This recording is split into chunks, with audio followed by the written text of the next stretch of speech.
Assalamualaikum warahmatullahi wabarakatuh. Apa kabar anak-anakku semuanya? Ibu harap kalian kondisinya dalam keadaan baik-baik saja. Nah, kalian sudah siap untuk belajar sejarah hari ini? Baiklah anak-anakku semuanya.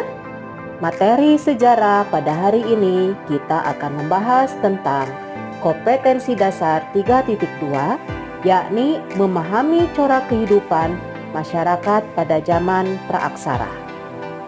Sebelum kita membahas tentang materi tersebut, marilah kita berdoa sesuai dengan ajaran agama dan kepercayaan kita masing-masing.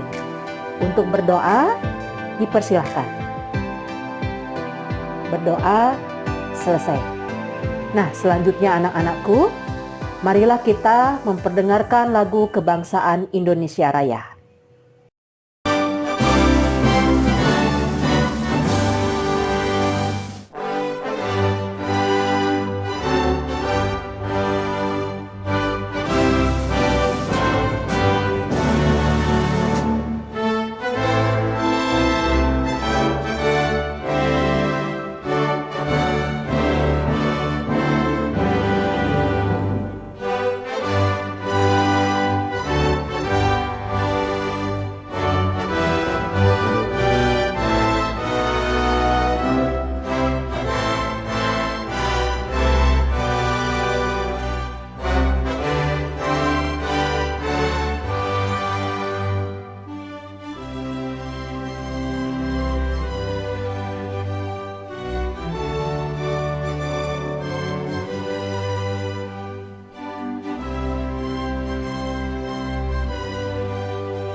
Setelah kita mendengarkan lagu kebangsaan Indonesia Raya, marilah kita mulai masuk ke dalam materi. Untuk mempelajari materi tentang memahami corak kehidupan masyarakat pada zaman praaksara, tentunya kita harus tahu terlebih dahulu apa yang dimaksud dengan zaman praaksara. Zaman praaksara, kata lainnya adalah nirleka. Praaksara itu sendiri berasal dari dua kata, yakni pra dan aksara. Pra artinya sebelum, aksara artinya tulisan. Jadi, zaman praaksara atau kata lainnya adalah nirleka adalah zaman ketika manusia pendukungnya belum mengenal tulisan. Nah, tulisan harus kalian garis bawahi karena itu sesuatu yang penting. Lalu bagaimana apabila kita akan mempelajari kehidupan manusia di zaman praaksara, sedangkan tulisannya tidak ada? Lalu dari mana kita bisa mendapatkan informasi tersebut?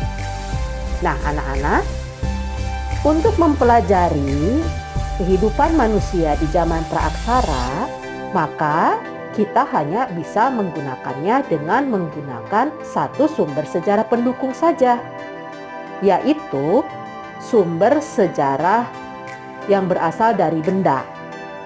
Nah, sumber benda ini ada dua bentuknya. Yang pertama adalah fosil, yang kedua adalah artefak. Apa itu fosil? Fosil adalah tengkorak manusia atau tulang belulang manusia, juga hewan yang sudah mati jutaan tahun yang lalu, kemudian terkubur di dalam tanah, kemudian terjadi sebuah proses sedimentasi dan tulang belulang tersebut menjadi mengeras, lalu terangkat oleh permukaan tanah yang melakukan pergerakan, sehingga manusia bisa menemukan fosil-fosil tersebut dari proses pengangkatan tanah tersebut, dan juga fosil-fosil kayu. Nah, kayu yang dimaksud adalah kayu yang berasal dari tumbuhan yang hidup atau tumbuh pada zaman yang dimaksud. Dan kayu-kayu tersebut sama terkubur di dalam tanah selama jutaan tahun yang lalu. Kemudian karena ada proses menaiknya permukaan bumi, sehingga fosil kayu itu muncul ke permukaan. Nah, itulah sumber yang pertama. Kemudian sumber benda yang kedua adalah artefak. Artefak itu apa? Artefak adalah hasil peninggalan budaya. Tentu saja bentuknya adalah benda. Nah, pada zaman praaksara, artefak-artefak yang dimaksud bisa kita lihat dari perkakas-perkakas yang digunakan oleh manusia praaksara. Biasanya untuk di Indonesia, perkakas yang digunakan oleh manusia praaksara pada zaman dulu terbuat dari batu. Nah, kita bisa mengatakannya ada yang disebut dengan kapak. Kapak yang terbuat dari batu pada zaman praaksara ada yang disebut dengan kapak genggam, kapak perimbas, kapak serti, dan masih banyak yang lainnya. Atau juga lukisan. Nah, lukisan-lukisannya di sini menggunakan medianya itu adalah batu ataupun dinding-dinding gua. Termasuk juga adalah tembikar atau juga peralatan yang terbuat dari perunggu. Nah, itulah anak-anak sumber pendukung yang bisa digunakan untuk mempelajari bagaimana kehidupan manusia di zaman praaksara.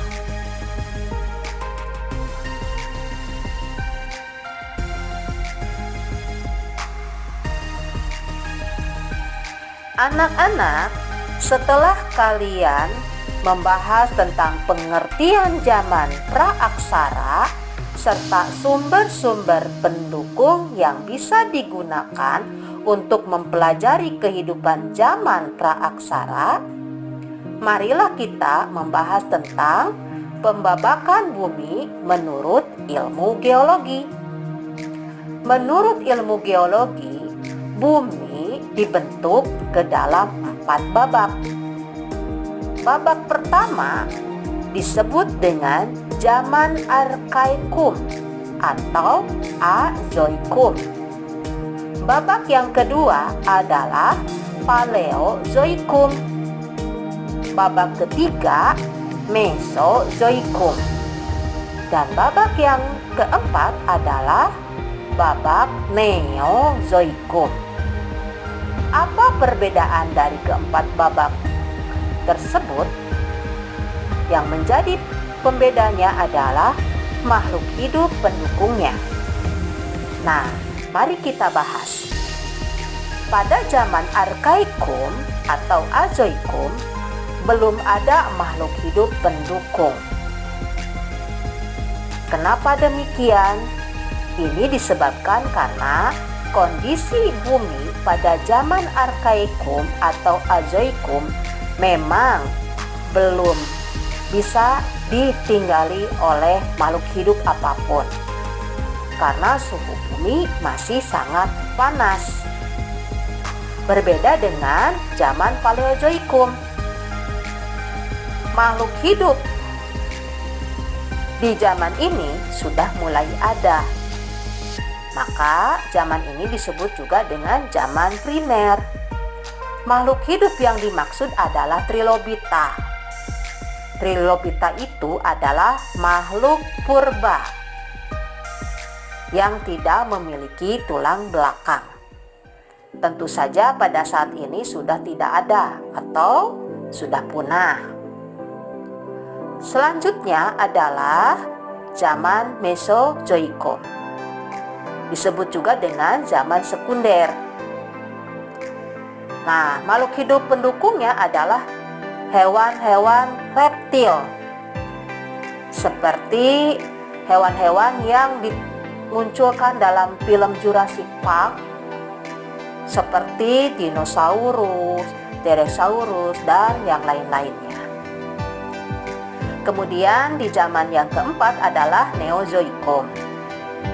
Pada zaman Neozoikum, di sini ada dua pembabakan zamannya.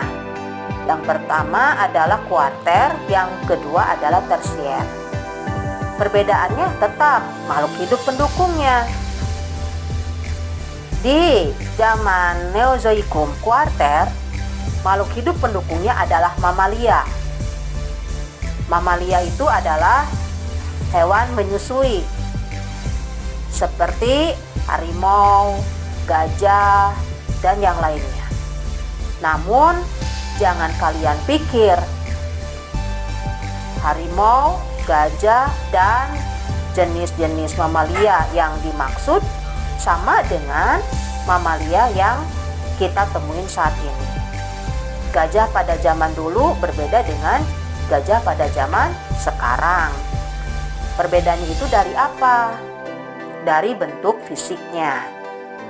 Kemudian zaman Neozoikum, di masa tersier mulailah ada manusia di sini. Nah, yang dimaksud dengan manusia yang hidup di zaman Neozoikum bisa kita bagi ke dalam dua jenis. Yang pertama adalah manusia purba. Yang kedua adalah manusia modern. Manusia purba ini hidup di kala Pleistosen atau Aluvium. Sedangkan manusia modern hidup di kala Holosen atau Diluvium. Zaman Diluvium atau Holosen ini masih berlangsung sampai dengan detik ini. Nah, pada zaman manusia purba dan juga manusia modern inilah zaman praaksara berlangsung.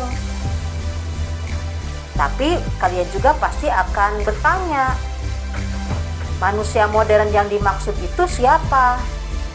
Tentu saja manusia modern itu adalah kita, nenek moyang kita. Kalau agama kita meyakininya adalah Nabi Adam sebagai manusia pertama. Manusia modern maksud ibu. Manusia modern pertama yang diturunkan oleh Allah atau oleh Tuhan kita semua ke permukaan bumi ini. Namun untuk di Indonesia, manusia modern di sini pun pernah mengalami zaman praaksara. Kenapa? Karena meskipun sudah ada manusia modern yang tinggal di bumi Indonesia, pada zaman tersebut, maksudnya pada zaman nenek moyang kita pertama kali menempati bumi Indonesia, belum ditemukan sumber tertulis. Makanya disebut dengan zaman praaksara. Begitu anak-anak. Setelah kalian membahas tentang pembabakan bumi menurut geologi, sekarang kita membahas tentang pembabakan kehidupan zaman praaksara di Indonesia. Zaman praaksara di Indonesia itu berada di kala Pleistosen atau Aluvium dan juga di kala Holosen atau Diluvium. Nah, anak-anak, kala Pleistosen dan Holosen ini kalau kembali lagi kita membuka bahasan tentang pembabakan bumi menurut geologi, kala Pleistosen dan Holosen ini berada di zaman Neozoikum. Makhluk hidup yang ada di atasnya bukan hanya hewan, tumbuhan, tapi juga sudah mulai ada manusia. Cuma perbedaannya, manusia yang hidup di kala Pleistosen adalah manusia purba. Dan manusia yang hidup di kala Holosen adalah manusia modern. Manusia purba Indonesia yang hidup di kala Pleistosen ada beberapa jenisnya. Pertama, Meganthropus paleojapanicus, kemudian Pithecanthropus, dan Homo. Manusia Meganthropus paleojapanicus hidup di kala Pleistosen bawah. Sedangkan jenis manusia purba Pithecanthropus hidup di Pleistosen tengah. Dan manusia yang hidup di Pleistosen atas adalah yang berjenis Homo. Lalu, manusia modern yang hidup di kala Holosen ini adalah nenek moyang Indonesia, seperti Papua Melanozoid, Vedid, Negrito, Proto-Melayu, dan juga Dendro-Melayu. Mereka hidup di zaman batu dan juga di zaman logam. Nah, kita bahas terlebih dahulu manusia purba. Manusia purba baik yang bertipe Meganthropus paleojapanicus, Pithecanthropus, dan juga Homo, mereka hidup di zaman batu tua yang disebut dengan Paleolitikum. Kenapa dikatakan sebagai zaman batu tua? Untuk pembabakan kebudayaannya, karena alat-alat yang digunakan untuk menopang kehidupan mereka adalah batu. Dan batu yang digunakan adalah batu yang mereka temukan di alam dan belum mendapatkan proses pengolahan yang lebih baik, sehingga batu-batu yang digunakan oleh mereka masih sangat kasar. Sebagai contohnya adalah kebudayaan Ngandong. Ini adalah pengistilahan saja yang dikelompokkan ke dalam kebudayaan Ngandong itu seperti kapak genggam, kapak perimbas, kapak serpih. Selain batu, manusia yang hidup di zaman Paleolitikum ini menggunakan alat-alat yang terbuat dari tulang. Lalu bagaimana kehidupan mereka? Mereka itu hidup nomaden, artinya berpindah-pindah. Maksudnya mereka tidak memiliki tempat tinggal yang menetap. Lalu bagaimana caranya mereka bertahan hidup? Untuk mata pencahariannya, mereka adalah manusia yang sangat tergantung kepada alam. Alam Indonesia sangatlah kaya, menyediakan sumber daya alam yang luar biasa. Manusia purba ini mampu beradaptasi dengan alam dan juga memanfaatkan alamnya, sehingga mereka berupaya untuk bertahan hidup dengan cara food gathering atau mengumpulkan makanan. Caranya ada dua. Yang pertama adalah berburu hewan-hewan buruan. Yang keduanya adalah mengumpulkan makanan dengan menggali ataupun juga memetik. Itu yang dilakukan oleh manusia purba di Indonesia. Kemudian bagaimana dengan manusia modern Indonesia yang hidup di kala Holosen? Manusia modern yang hidup di Kalau Holosen ini masih juga hidup di zaman batu. Namun batu yang digunakan sudah mulai ada proses yang lebih baik lagi. Nah, zaman batu yang dialami oleh manusia modern Indonesia ada dua, yaitu zaman batu tengah atau Mesolitikum dan zaman batu muda atau Neolitikum. Bagaimana kehidupan manusia Indonesia pada zaman Mesolitikum dan Neolitikum? Nah, pada zaman Mesolitikum, manusia modern Indonesia sudah mulai menetap, semi menetap atau semi transidenter. Maksudnya, mereka akan menetap di sebuah tempat dalam waktu tertentu, kemudian akan mencari tempat yang lebih baik lagi di waktu selanjutnya. Biasanya mereka akan tinggal di daerah dekat sumber air. Kemudian gua dijadikan sebagai tempat untuk mereka menetap. Nah, dengan pola hidup yang semi menetap inilah mulai mereka mengolah tanah. Mereka melakukan kegiatan bercocok tanam tingkat pertama, yaitu dengan sistem berladang. Kemudian dari tingkat kebudayaan pun semakin baik. Mereka sudah bisa menciptakan api. Kemudian dari segi karya seni pun mereka bisa merekam apapun kegiatan mereka dalam bentuk lukisan-lukisan gua. Kita bisa melihatnya lukisan-lukisan gua ini seperti lukisan gua yang terdapat di Gua Leang-Leang di kawasan Sulawesi Selatan, atau juga lukisan gua yang ada di Papua di kawasan Bukit Tutari dan di tempat yang lainnya.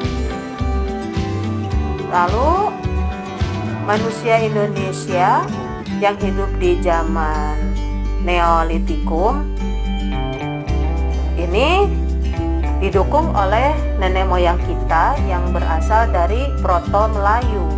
Nah, ini adalah bangsa pendatang. Bagaimana kehidupannya? Nenek moyang kita sudah hidupnya menetap. Nah, ini ada sebuah perubahan. Ketika hidup menetap, maka mulailah dibangun sebuah sistem budaya yang lebih mapan lagi. Mereka hidup dengan cara mengolah hasil alam. Mulailah mereka belajar bercocok tanam, beternak, dan membuat kerajinan-kerajinan yang terbuat dari gerabah, kemudian melakukan aktivitas perdagangan, serta mulai memiliki sistem kepercayaan, animisme, dan dinamisme. Pembagian kerja pun mulai dibangun, kemudian sistem masyarakat pun juga dibangun.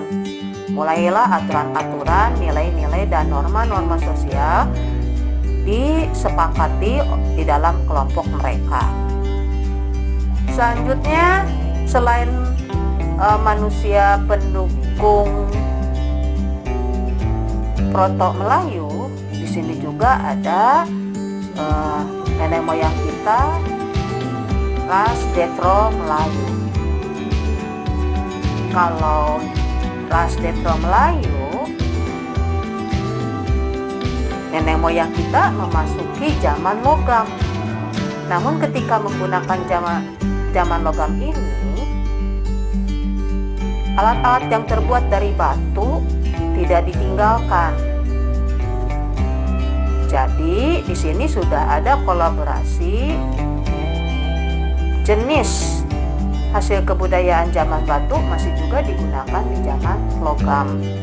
Logam yang digunakan di sini adalah perunggu. Bangsa Indonesia, nenek moyang kita hanya menggunakan bahan logam yang terbuat dari perunggu.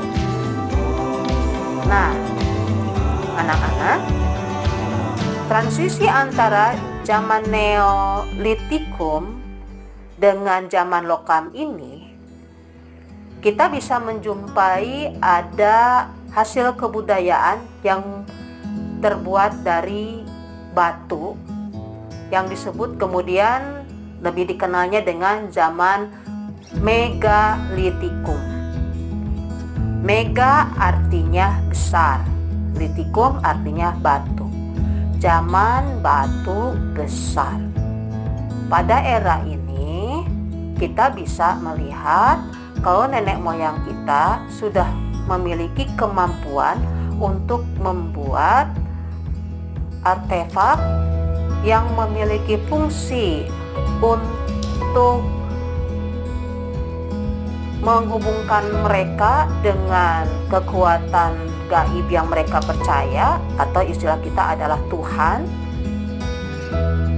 dan juga nenek moyang dalam bentuk bangunan-bangunan besar tersebut. Materi ini akan kita bahas di dalam kesempatan berikutnya.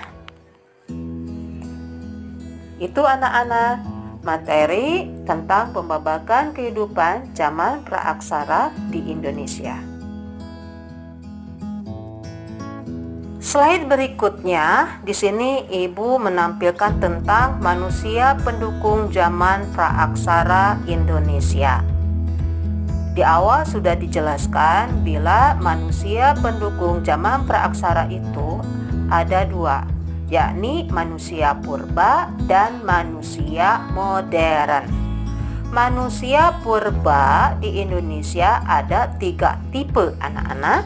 Yang pertama adalah tipe Meganthropus paleojapanicus. Yang kedua adalah tipe Pithecanthropus. Yang ketiga adalah yang bertipe Homo. Manusia purba Meganthropus paleojapanicus ini ditemukan di Sangiran. Kenapa dikatakan sebagai Meganthropus paleojapanicus? Bila kita lihat dari asal katanya Meganthropus, Megan artinya besar. Nah, artinya di sini adalah manusia purba yang berasal dari Jawa yang berbadan besar. Ini diyakini sebagai manusia purba yang paling tua yang pernah hidup di Pulau Jawa. Selanjutnya, Pithecanthropus. Ini adalah manusia purba yang secara struktur tubuhnya seperti kera yang berjalan tegak. Ada beberapa jenis. Di sini Ibu tuliskan Pithecanthropus erectus, Pithecanthropus mojocertensis.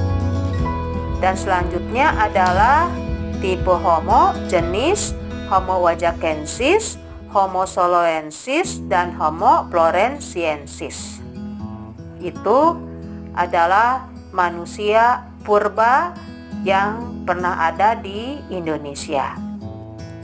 Namun anak-anak, dari tipe manusia purba ini jenisnya sangat banyak, karena sampai dengan detik ini penggalian terhadap situs-situs purba masih terus dilakukan, dan ternyata fosil-fosil manusia purba, fosil-fosil hewan purba, fosil-fosil kayu purba masih bisa ditemukan.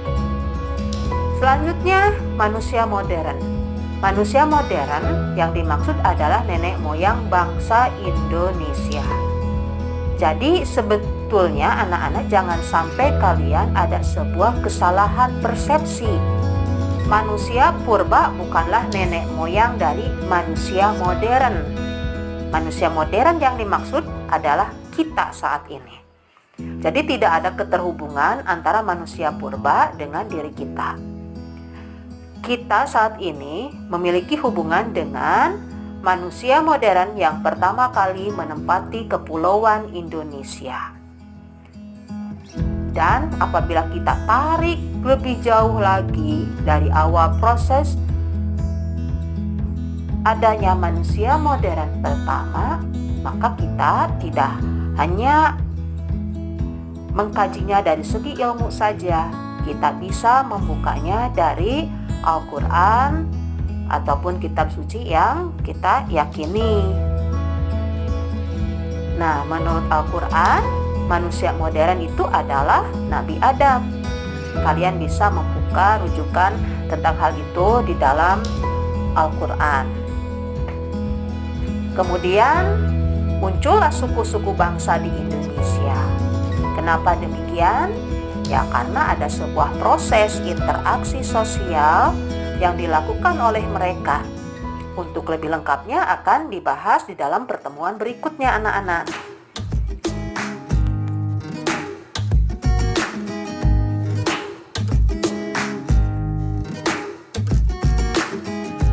Tadi kita sudah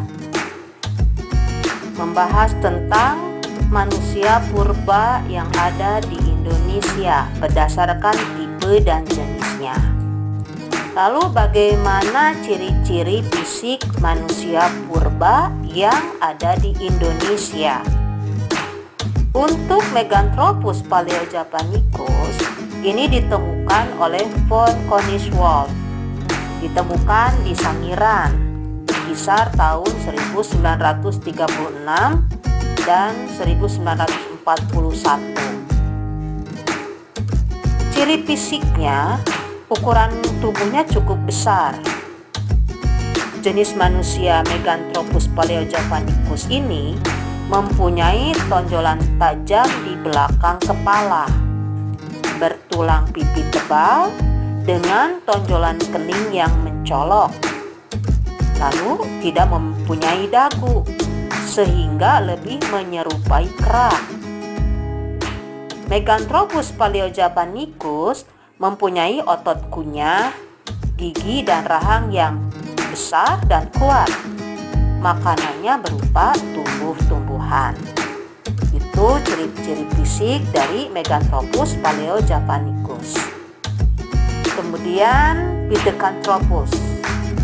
Pithecanthropus ini memiliki umur lapisan tanah yang bervariasi, yaitu antara 30.000 sampai dengan 1 juta tahun yang lalu. Ciri fisiknya berbadan tegak, bisa berjalan tegak, tetapi hampir menyerupai seperti kera.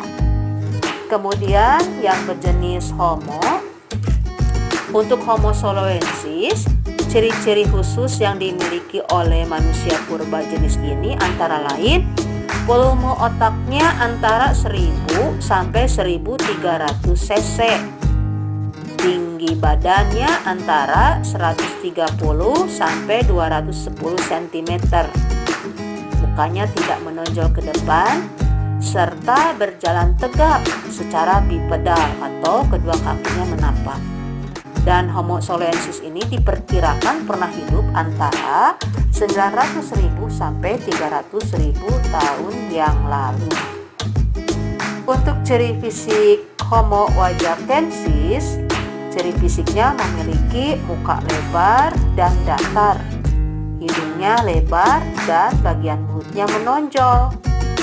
Tulang tengkorak sudah membulat serta memiliki tonjolan yang agak mencolok di dahi. Homo wajakensis ini diperkirakan hidup antara 40.000 sampai 25.000 tahun yang lalu. Semua jenis manusia purba yang ditemukan di Pulau Jawa ini semuanya ditemukan di tepian Sungai Bengawan Solo.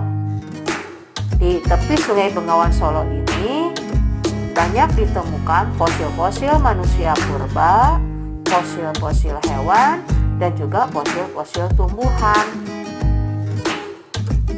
Sehingga kita bisa membuat sebuah lukisan bentang alam di masa lalu bagaimana Bengawan Solo di masa purba. dari fosil-fosil yang ditemukan di daerah tersebut.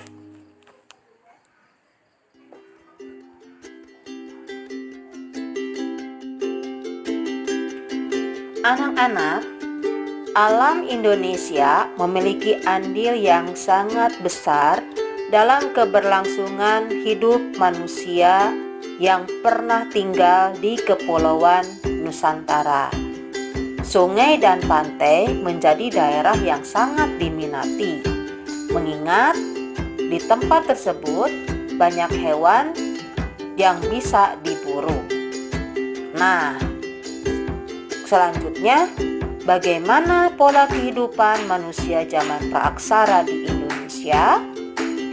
Tadi sudah dibahas sedikit tentang bagaimana pola kehidupan manusia zaman praaksara di Indonesia. Kembali kita bahas pola kehidupan manusia zaman praaksara di Indonesia. Cara bertahannya dengan 3 cara. Pertama, dengan cara nomaden. 2, semi sedenter atau semi menetap. Dan yang ketiga adalah dengan cara menetap.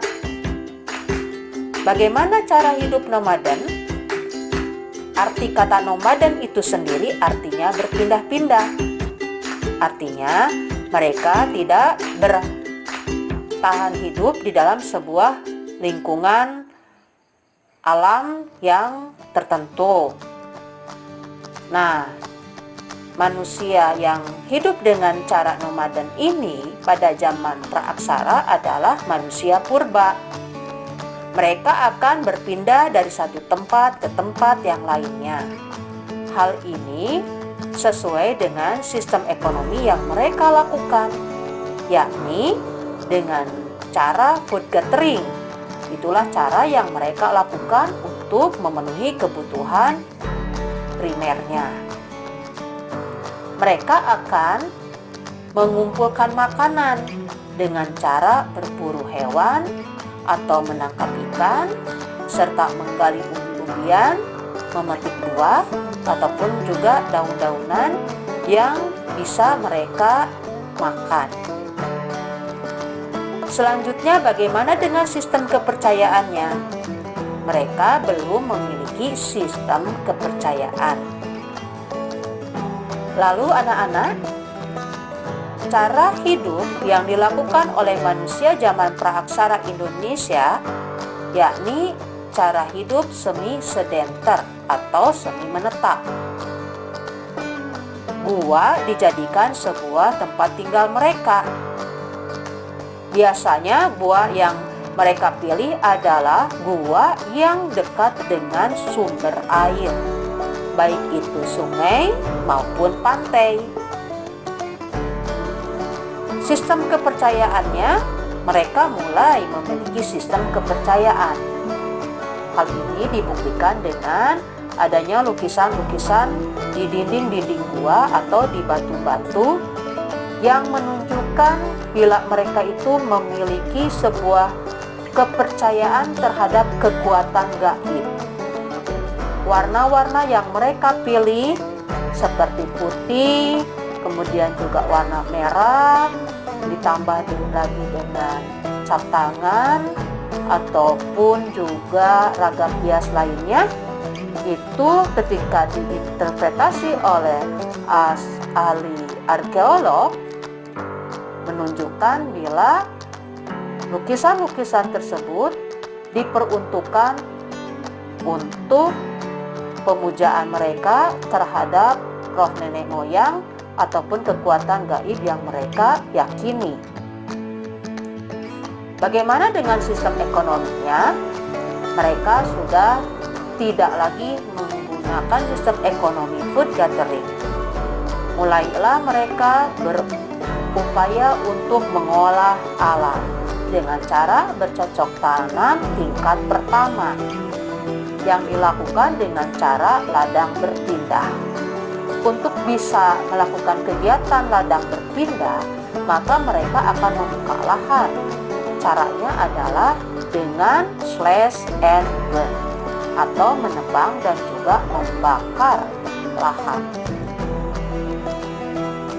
Cara bertahan hidup yang berikutnya adalah cara hidup menetap. Nah, ini sudah lebih maju lagi. Mereka tidak lagi menggunakan gua sebagai tempat hidupnya. Mulailah mereka hidup di dalam sebuah tempat yang mereka pilih, kemudian membangun rumah dan membangun sebuah tata cara hidup. Muncullah yang namanya nilai-nilai sosial, pranata-pranata sosial, kemudian juga tingkat peradabannya semakin maju lagi. Sistem kepercayaannya pun semakin berkembang.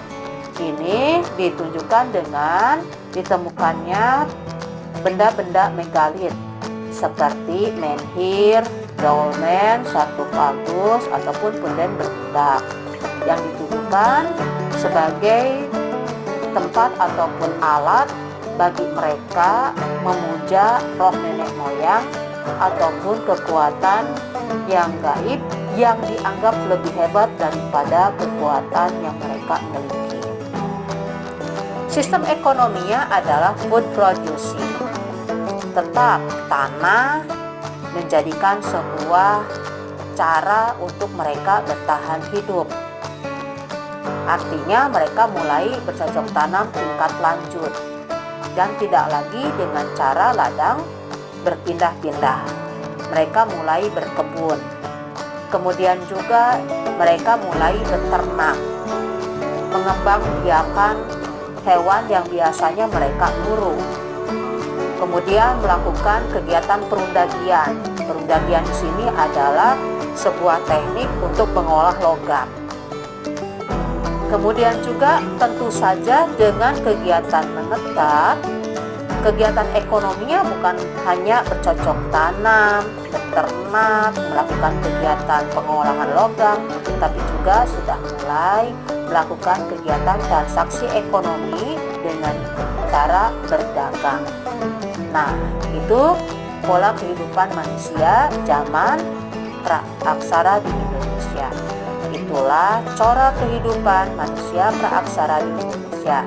Dan untuk lebih lengkapnya bisa kalian pelajari lebih lanjut dengan menggunakan buku pegangan kalian dan juga sumber-sumber yang bisa kalian pergunakan dari berbagai macam sumber, baik itu sumber digital maupun sumber yang dicetak dalam bentuk buku paket ataupun buku penunjang lainnya.